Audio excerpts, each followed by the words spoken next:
ஏம்மா இந்த காட்டுக்குள்ள நம்மள பாத்துக்கிறதே ஒரு பெரிய அக்கப்போரா இருக்குது.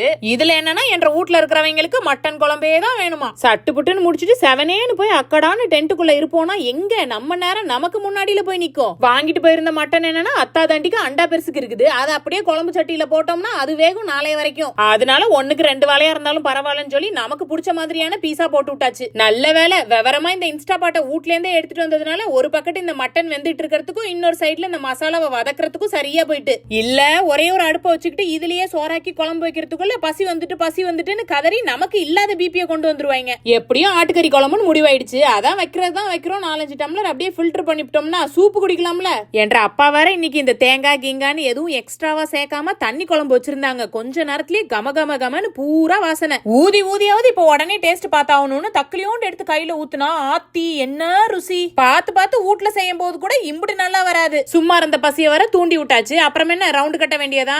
இப்படி சாப்பிடுறது நல்லா தான் இருக்குது. ஆனா காட்டுக்குள்ள இருந்து எதுவாவது மோப்பத்தை பிடிச்சிக்கிட்டு நம்ம என்னமோ அதுக்கு சமைச்சு வச்சிருக்கோம்னு நினைச்சு விருந்துக்கு வந்துட போகுதுங்க.